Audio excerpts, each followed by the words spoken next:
എല്ലാ പ്രിയപ്പെട്ടവർക്കും എന്നെ ശ്രദ്ധിക്കുകയും എന്നെ കാണുകയും ചെയ്യുന്ന എല്ലാവർക്കും എൻ്റെ പ്രത്യേകമായ നന്ദിയും അതുപോലെ തന്നെ സ്നേഹവന്ദനത്തെ അറിയിക്കുന്നു.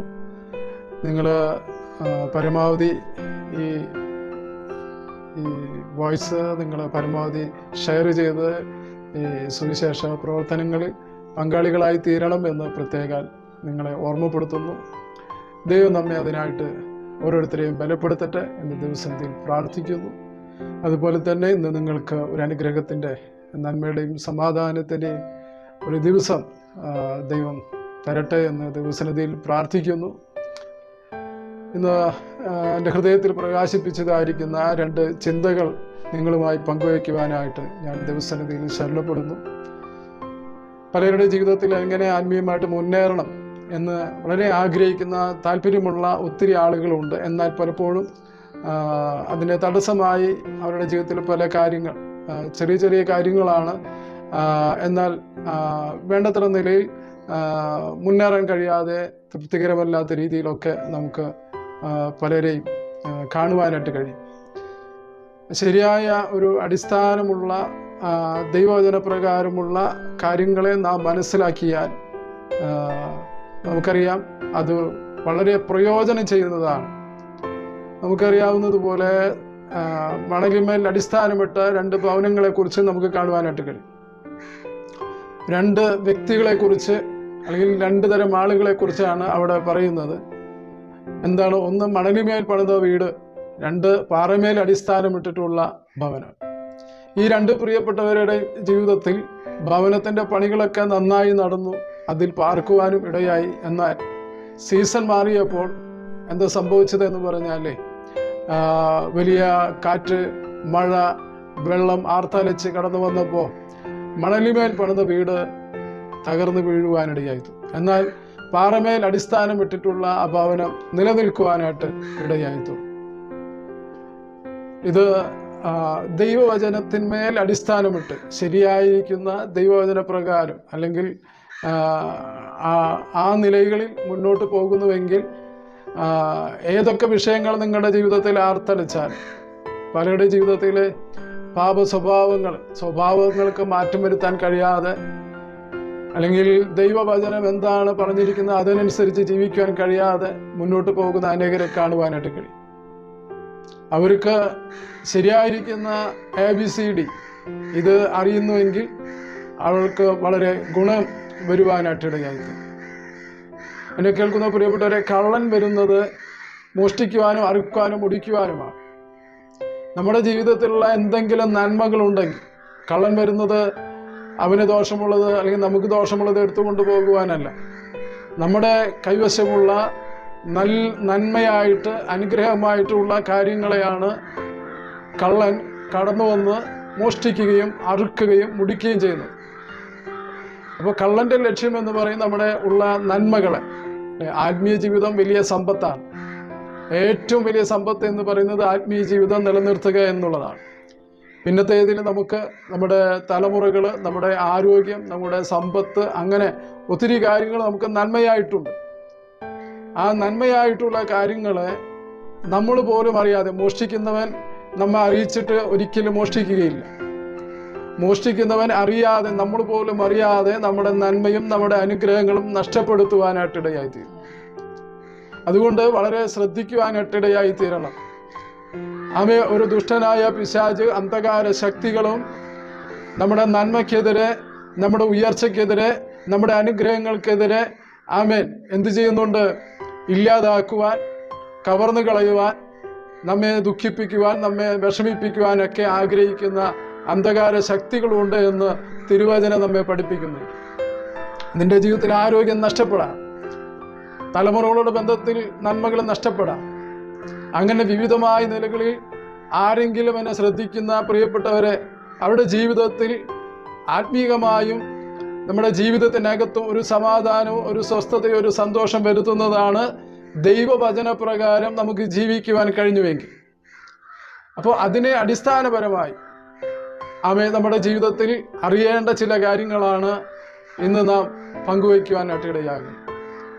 ഒന്ന്, യോഹന്നാന്റെ സുവിശേഷത്തിൽ നിന്ന് 17-ാം അധ്യായം അതിൻ്റെ 3-ാമത്തെ വാക്യം നമുക്ക് വായിക്കാം. അതിനുശേഷം റോമലേഖനം 12-ന്റെ 2-ാമത്തെ വാക്യവും വായിക്കാം.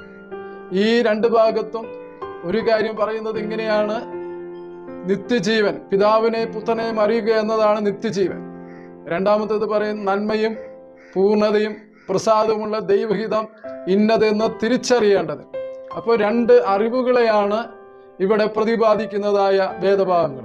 ഒന്നാമത്തെ ഭാഗം യോഹന്നാന്റെ സുവിശേഷത്തിൽ നമുക്ക് വായിക്കാം. ഏകസത്യദൈവമായ നിന്നെയും നീ അയച്ചിരിക്കുന്ന യേശുക്രിസ്തുവിനെയും അറിയുന്നത് തന്നെ നിത്യജീവനാകുന്നു. പിതാവിനെയും പുത്രനെയും അറിയുക എന്നത് നിത്യജീവനാണ്. നമുക്കറിയാം, അറിയുക എന്നുള്ളത് അറിയാതെ വന്നു കഴിഞ്ഞാൽ ഉണ്ടാകുന്ന അപകടങ്ങളെ കുറിച്ച് നമുക്ക് നന്നായിട്ട് അറിയാം, അല്ലെ? അറിയായ്മ വന്നതുകൊണ്ട് നമുക്ക് പല കാര്യങ്ങൾ പെട്ടെന്ന് എൻ്റെ ഉള്ളിൽ കടന്നു വന്ന ഒരു ചിന്തയാണ്, യൂറോപ്യൻ രാജ്യങ്ങളിൽ സംഭവിക്കുന്ന വലിയ അപകടങ്ങളാണ്. ടൂറിസ്റ്റുകളൊക്കെ അറിയാത്ത ദേശത്ത് ചെന്ന് നല്ല സീനറിയുള്ള ഭാഗം കണ്ടു കഴിഞ്ഞാൽ ആ പ്രദേശത്ത് നിന്ന് ഫോട്ടോ എടുക്കും, സെൽഫി എടുക്കും, അല്ലെങ്കിൽ ലൈവ് എടുക്കും, അങ്ങനെയുള്ള കാര്യങ്ങൾ ചെയ്യും. പക്ഷെ ആ ദേശത്തെക്കുറിച്ച് ശരിയായ അറിവില്ലാത്തത് കൊണ്ട് പലരും ചെന്ന് നിൽക്കുന്ന സ്ഥലം വളരെ അപകടം നിറഞ്ഞ സ്ഥലങ്ങളായിട്ട് നമുക്ക് കാണാൻ കഴിയും, അല്ലേ? മഞ്ഞിന്റെ പാളിയിലൊക്കെ നിന്ന് അങ്ങനെ വളരെ സന്തോഷിച്ച് നിൽക്കുന്ന സമയത്ത് മഞ്ഞുപാളി തകർന്ന് എന്ത് ചെയ്യുക, വെള്ളത്തിൻ്റെ അടിയിൽ പോയി ജീവൻ നഷ്ടപ്പെടുന്നതായ കാര്യങ്ങൾ നമ്മൾ കണ്ടിട്ടുണ്ട്. അതുപോലെ വനമേഖലകൾ നമുക്ക് മൃഗങ്ങൾ പതിയിരുന്ന് ചാടി വീണ് ആക്രമിക്കുന്നതായ കാര്യങ്ങൾ, അതായത് ശരിയായ നിലകളിൽ അറിവില്ലാത്തത് കൊണ്ട് ഉണ്ടാകുന്ന വലിയ നഷ്ടങ്ങൾ, അപകടങ്ങൾ, മരണങ്ങൾ ഒക്കെ നമുക്ക് വേഗത്തിൽ നമുക്ക് ഓർക്കുവാനായിട്ട് കഴിയും. അപ്പോൾ അറിയേണ്ടത് വളരെ ആവശ്യമാണ്. നമ്മുടെ ജീവിതത്തിൽ, ആത്മീയ ജീവിതത്തിന് നമുക്ക് സമാധാന സ്വസ്ഥത നിറഞ്ഞ ദൈവം ആഗ്രഹിക്കുന്നത് പോലെ ഒരു ജീവിതത്തിന് ഉടമയായി തീരുവാൻ ഈ രണ്ട് കാര്യങ്ങളാണ് ഞാൻ വേഗത്തിൽ നിങ്ങളുമായി പങ്കുവയ്ക്കുവാനായിട്ട് ആഗ്രഹിക്കുന്നത്. ഒന്ന്, പിതാവിനെയും പുത്രനെയും അറിയുക, അതാണ് നിത്യജീവൻ എന്ന് പറയുന്നത്. നിത്യജീവൻ എന്ന് പറയുന്നത് നമുക്കെല്ലാവർക്കും അറിയാം, ഈ ഭൂമിയിൽ ജീവിക്കുവാൻ ഈ ശരീരത്തിന് ജീവൻ വേണം. അങ്ങനെയെങ്കിൽ മാത്രമാണ് ഇവിടെ ജീവിക്കാൻ കഴിയുള്ളൂ. എന്നാൽ മരണം കഴിഞ്ഞ് മരണത്തിനപ്പുറം ഒരു വ്യക്തി ജീവിച്ചിരിക്കുവാനായിട്ട് ഇടയായി തീരുന്നുണ്ട്. അത് ആത്മാവാണ്. നമ്മുടെ ആത്മാവിന് നാശമില്ല, മരണമില്ല, അതെന്നേക്കും ജീവിക്കുന്നതാണ്. അവിടെ സ്വർഗത്തിൽ ജീവിക്കുവാൻ, ദൈവത്തോടു കൂടെ വാഴുവാൻ ആത്മാവിന് ജീവനെ ആവശ്യമുണ്ട്. ആ ജീവനാണ് നിത്യജീവൻ. ആ നിത്യജീവൻ ഇന്ന് ഭൂമിയിൽ ജീവിച്ചിരിക്കുമ്പോൾ ലഭിക്കുന്നു എന്നാണ് ഈ വേദഭാഗം വായിക്കുമ്പോൾ നമുക്ക് മനസ്സിലാക്കുവാനായിട്ട് കഴിയുന്നത്.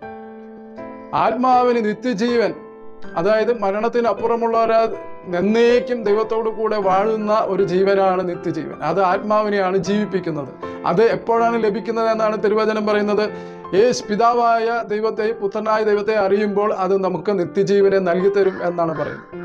അപ്പൊ അങ്ങനെയെങ്കിൽ ആത്മാവിനെ എങ്ങനെയാണ് നിത്യജീവന് പ്രാപിക്കുന്നത്? യേശുക്രിസ്തു മുഖാന്തരമാണ് നിത്യജീവനെ പ്രാപിക്കുവാനായിട്ട് ഇടയായിത്തീരുന്നത്. ഭാരതീയര് പൂർവികരായിരിക്കുന്നവരുടെ ഏറ്റവും വലിയൊരു പ്രാർത്ഥനയാണ് 1, 2, 3 പ്രാർത്ഥനയിൽ ഒരു പ്രാർത്ഥന വിഷയമാണ് മൃത്യോമ അമൃതം ഗമയ.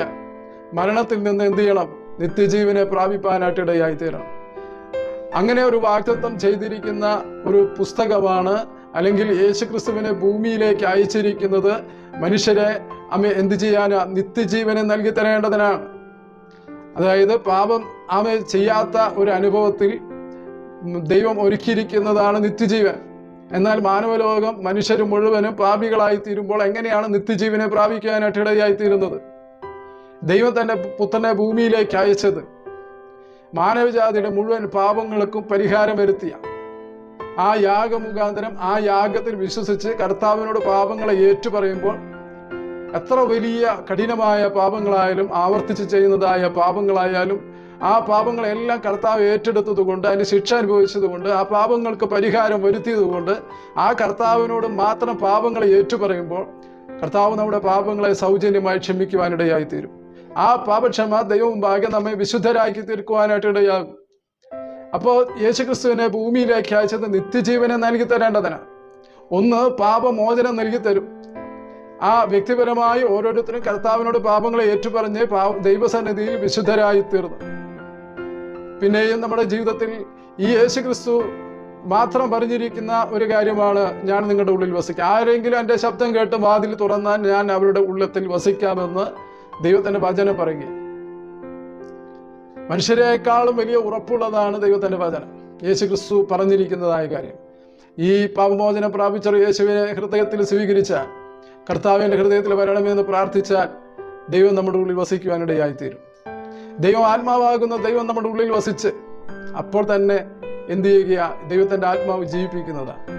ജഡത്താൽ ജനിക്കുന്നത് ജഡമാകുന്നുവെങ്കിൽ ദൈവത്തിൻ്റെ ആത്മാവിനാൽ ജനിക്കുന്നത് നമ്മുടെ അകത്തെ ആത്മാവാകുന്നു. അന്ന് നമ്മുടെ ഈ ആത്മാവിനെ, അകത്തെ മനുഷ്യനെ ജീവിപ്പിക്കുകയും അന്ന് പ്രാപിക്കുന്ന ജീവനാകുന്ന നിത്യജീവനെ നമുക്ക് പ്രാപിക്കുവാനിടയായിത്തീരും. ഈ ദൈവത്തിൻ്റെ ആത്മാവുള്ളവരെല്ലാം ദൈവത്തിൻ്റെ മക്കളായിത്തീരും. ഈ ദൈവത്തിൻ്റെ ആത്മാവുള്ളവരെല്ലാം ദൈവത്തോടു കൂടെ എന്നേക്കും ജീവിക്കുവാനായിട്ടിടയാകും. കാരണം അവർ നിത്യജീവനെ പ്രാപിച്ചവരാ. എന്നെ കേൾക്കുന്ന പ്രിയപ്പെട്ടവരെ, വേറൊരു മാർഗവും വേറൊരു വഴിയുമില്ല. ഭൂമിയിൽ ദൈവം വെച്ചിരിക്കുന്ന ഒരു വ്യവസ്ഥയാണ് കാൽവരി ക്രൂശിലെ യാഗത്തിൽ വിശ്വസിച്ച് പാപമോചനം പ്രാപിച്ച് യേശുവിനെ ഉള്ളത്തിൽ സ്വീകരിച്ചവർ മാത്രമേ സ്വർഗരാജ്യത്തിൽ നിത്യജീവനിലേക്ക് പ്രവേശിക്കുവാനിടയാകൂ. രണ്ടാമത്തെ കാര്യം എന്ന് പറയുന്നത് ഇതാണ്. പുത്രനെ അറിയുമ്പോൾ, പുത്രനെ ഇങ്ങനെ അംഗീകരിച്ച് മുന്നോട്ട് പോകുന്നവർക്ക് അവനെ അയച്ചവനെ, പിതാവായ ദൈവത്തെ അറിയുവാനായിട്ടിടയായിത്തീരും. ഈ അറിവ് നമ്മുടെ ജീവിതത്തിൽ നിത്യജീവനെ പ്രാപിപ്പാനായിട്ടിടയാകും. പാപമോചനം പ്രാപിച്ച് യേശുവിനെ ഉള്ളത്തിൽ സ്വീകരിച്ചവർ ദൈവം അംഗീകരിക്കുന്നത് എന്ന് അവരുടെ ജീവിതത്തിൽ സാക്ഷ്യം പറയുന്ന കാര്യമാണ് ആമേൻ കൽപ്പന, വെള്ളത്തിൽ ഇറങ്ങി സ്നാനപ്പെടുക എന്ന് പറയുന്നത്. അത് അവരുടെ ജീവിതത്തിൽ ഈ പാപമോചനത്തെക്കുറിച്ചും ദൈവമക്കളായി തീരുന്നതിനെ കുറിച്ചും നിത്യജീവനെ പ്രാപിച്ചു എന്നതിനെ കുറിച്ചുമുള്ള അംഗീകാരമാണ്. ദൈവത്താൽ അംഗീകാരം പ്രാപിക്കുന്നതും നമ്മുടെ ജീവിതത്തിൽ അംഗീകാരവുമാണ് സ്നാനം എന്ന് പറയുന്നത്. ഞാൻ ഒന്നാമത്തെ ഭാഗം ഞാനിവിടെ നിർത്തുകയാണ്. പിതാവിനെ പുത്രനെയും അറിയുക എന്നുള്ളതാണ് നിത്യജീവൻ. ഒരാളുടെ ജീവിതത്തിൽ പ്രാപിക്കേണ്ടതാണ് നിത്യജീവൻ. ഈ നിത്യജീവനെ പ്രാപിക്കേണ്ടവർ പ്രാപിച്ച പ്രിയപ്പെട്ടവർ, ഈ കൃപയിലേക്ക് എത്തിച്ചേർന്ന പ്രിയപ്പെട്ടവരുടെ ജീവിതത്തിൽ വളരെ ശ്രദ്ധിക്കേണ്ടതായ ഒരു കാര്യമാണ് അടുത്ത ഭാഗം എന്ന് പറയുന്നത്. റോമാലേഖനം 12-ന്റെ 2-ാമത്തെ വാക്യം പറയുന്നത് നമുക്കൊന്ന് ശ്രദ്ധിക്കാം. ഈ ലോകത്തിന് അനുരൂപമാകാതെ, ഈ ലോകത്തിന് അനുരൂപരാകാതെ, നന്മയും പ്രസാദവും പൂർണ്ണതയുമുള്ള ദൈവഹിതം ഇന്നതെന്ന് തിരിച്ചറിയേണ്ടത് മനസ്സ് പുതുക്കി രൂപാന്തരപ്പെടുവാനായിട്ടിടയാണ്. എന്നെ കേൾക്കുന്ന പ്രിയപ്പെട്ടവരെ, ദൈവഹിതം ഇന്നതെന്ന് അറിയുവാനായിട്ടിടയാകും. നമ്മുടെ ജീവിതത്തിൽ ഒത്തിരി തിരക്കുകളൊക്കെ ഉള്ളവരാ. എങ്ങനെ ദൈവഹിതം തിരിച്ചറിയുവാനായിട്ട് ഇടയാകേണ്ടത്? ദൈവഹിതം തിരിച്ചറിഞ്ഞ് ജീവിക്കുമ്പോഴാണ് ദൈവത്തെ പ്രസാദിപ്പിക്കുവാനായിട്ട് കഴിയുന്നത്. ഇപ്പം നമ്മുടെ ഈ ആത്മീയ ജീവിതത്തിലേക്ക് കടന്നു വന്നു. ഇവിടെ നമുക്ക് ദൈവത്തെ പ്രസാദിപ്പിക്കുവാൻ ദൈവത്തിൻ്റെ ഹിതം ഏതെന്ന് നമുക്ക് ഓരോ ദിവസവും ഓരോ നിമിഷങ്ങളും നമുക്ക് അറിയേണ്ടതുണ്ട്. അങ്ങനെയെങ്കിൽ മാത്രമേ നമുക്ക് നല്ലൊരു തെരഞ്ഞെടുപ്പും അല്ലെങ്കിൽ അതിന് ഒത്തവണ്ണമുള്ള പ്രവൃത്തികളും ചെയ്യുവാനായിട്ട് കഴിയുകയുള്ളൂ. ഇപ്പോൾ നമ്മുടെ ജീവിതത്തിൽ ദൈവം ആ ദൈവഹിതത്തെക്കുറിച്ച് പൗലോസ് അപ്പോസ്തലൻ പറയുന്നത് ഇങ്ങനെയാണ്. ആ ദൈവഹിതത്തെക്കുറിച്ച് അവൻ്റെ ആഗ്രഹം എന്താണെന്ന് പറഞ്ഞാൽ എന്താണ്? നന്മയും പൂർണ്ണതയും പ്രസാദവുമുള്ള ദൈവഹിതം ഏതെന്നാണ് തിരിച്ചറിയേണ്ടത്. ഇങ്ങനെ ഒരു ആഗ്രഹം നമ്മുടെ ജീവിതത്തിൽ ഉണ്ടാകണം. എൻ്റെ ജീവിതത്തിൽ എപ്പോഴുള്ള ഒരു പ്രാർത്ഥനയാണ്, നന്മയും പൂർണ്ണതയും പ്രസാദമുള്ള ദൈവഹിതം ചെയ്യുവാനായിട്ട് എനിക്ക് ആഗ്രഹമുണ്ട്. ഈ കേൾക്കുന്ന എല്ലാ പ്രിയപ്പെട്ടവരുടെ ജീവിതത്തിൽ അങ്ങനെ അപ്രകാരം ഒരു ആഗ്രഹം ഉണ്ടാകണം, അല്ലെ? ദൈവഹിതം ചെയ്യുക ഏറ്റവും ഉന്നതമായ ഒരു ആത്മീയ അവസ്ഥയാണ്. അതിനായിട്ട് ദൈവം നമ്മെ ഓരോരുത്തരെയും ഒന്ന് സ്തോത്രം ചെയ്ത എല്ലാവരും നമ്മുടെ ജീവിതത്തിൽ ഒരു ദൈവത്തിൻ്റെ ഹിതമുള്ള ഒരു ജീവിതം നയിക്കുക. കർത്താവ് നമ്മെ ഓരോരുത്തരെയും സഹായിക്കട്ടെ. ദൈവസന്നിധിയിൽ ആത്മാർത്ഥമായി പ്രാർത്ഥിക്കുന്നുവെങ്കിൽ പ്രാർത്ഥനയ്ക്ക് മറുപടി നൽകി തരുന്ന ദൈവം നിന്റെ ആത്മീയതയെ, നിന്റെ ആത്മീയ അവസ്ഥയെ ഉയർത്തുവാനായിട്ട് ഇടയായിത്തീരും. അപ്പോൾ നന്മയും പൂർണ്ണതയും പ്രസാദമുള്ള ദൈവഹിതം ഇന്നതെന്ന് തിരിച്ചറിയേണ്ടതിന് 2 കൂട്ട കാര്യങ്ങളാണ് പൗലോസ് അപ്പോസ്തലൻ പരിശുദ്ധാത്മാവ് സഭയെ ഓർമ്മപ്പെടുത്തുവാനിടയാകുന്നത്. ഒന്ന്, എന്ത് ചെയ്യണം? ഈ ലോകത്തിന് അനുരൂപരാകരുത്. ഒന്നാമത്തെ കാര്യം, ഈ ലോകത്തിന് അനുരൂപരാകരുത്. ഈ ലോകത്തിൻ്റെ ഒരു വ്യവസ്ഥതയുണ്ട്.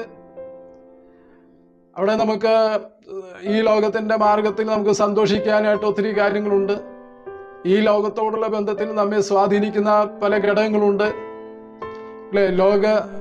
സ്നേഹം എന്ന് പറയുന്നത് ജഡമോഹം, കൺമോഹം, ജീവനത്തിന്റെ പ്രതാപം, ഞാൻ എന്നുള്ള, എനിക്ക് എന്നുള്ള ചിന്തകളൊക്കെ ഉയർന്നു നിൽക്കുന്ന ഒരു സ്വാർത്ഥപരമായിരിക്കുന്ന ഒരു മണ്ഡലമുണ്ട് അല്ലേ?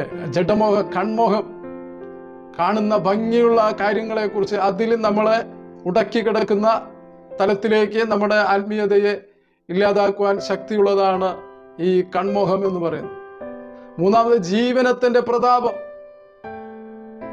സമ്പത്ത് നേടണം, സമ്പത്ത് കൈപ്പിടിക്കണം, ഒന്നാമനാകണം, അങ്ങനെ ഉള്ള വലിയ ഈ ലോകത്തിൻ്റെതായ ഉൽപ്പന്നങ്ങൾ. അപ്പോൾ ഈ ലോകത്തിന് അനുരൂപരാകാതെ ഓരോരുത്തരെയും വ്യത്യസ്തമായ നിലകളിലാണ് ഈ ലോകം ആകർഷിക്കുന്നത്. എന്നെ സ്വാധീനിക്കാൻ, എന്നെ കീഴ്പ്പെടുത്തുവാൻ കഴിയുന്നതല്ല എന്നെ കേൾക്കുന്ന ഓരോരുത്തരുടെ ജീവിതത്തിൽ കൊണ്ടുവരുന്നത്. അപ്പോൾ ഓരോരുത്തർക്കും വ്യത്യസ്തമായ നിലകളിൽ ഈ ലോകം ആത്മീയതയെ ഇല്ലാതാക്കുവാനായിട്ട് കഴിയുന്ന സ്വാധീനങ്ങളുണ്ട്. അത് നമ്മൾ തിരിച്ചറിയണം. അപ്പൊ ഈ ലോകത്തിന് അനുരൂപരാകാതെ, ഒന്നാമത്തെ കാര്യം ഈ ലോകത്തിന് അനുരൂപരാകരുത്. രണ്ടാമത്തെ കാര്യം എന്ന് പറയുന്നത് മനസ്സ് പുതുക്കി രൂപാന്തരപ്പെടണം.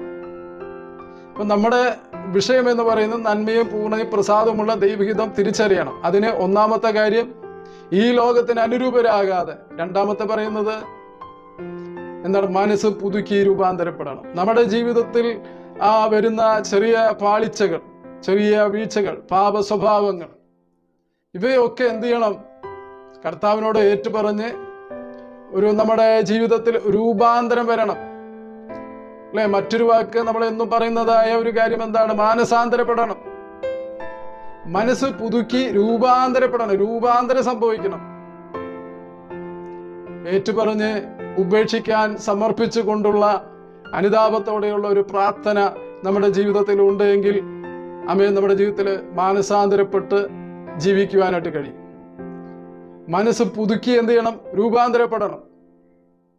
അത് ഓരോ നിമിഷങ്ങളും ഓരോ ദിവസങ്ങളും നമ്മുടെ ജീവിതത്തിൽ ഉണ്ടെങ്കിൽ നിശ്ചയമായും നമ്മുടെ ജീവിതത്തിൽ നിത്യജീവനെ പ്രാപിച്ച് മുന്നോട്ട് വന്ന പ്രിയപ്പെട്ടവരുടെ ഓരോരുത്തരുടെ ജീവിതത്തിൽ ഇത് ഉണ്ടെങ്കിൽ അവരുടെ ജീവിതത്തിൽ ദൈവഹിതം എങ്ങനെയുള്ളതാ? നന്മയും പൂർണ്ണതയും പ്രസാദമുള്ള ദൈവഹിതം ഇന്നതെന്ന് തിരിച്ചറിയുവാൻ നമ്മുടെ ജീവിതത്തിന് കഴിയും. അങ്ങനെ ദൈവത്തിന് പ്രസാദം വരുത്തുവാനായിട്ട് നമുക്ക് ഓരോരുത്തർക്കും കഴിയും. എന്നെ കേൾക്കുന്ന പ്രിയപ്പെട്ടവരെ, ഞാനിവിടെ എൻ്റെ ഈ പ്രഭാഷണം നിർത്തുവാൻ കർത്താവിൽ ശരണപ്പെടുകയാണ്.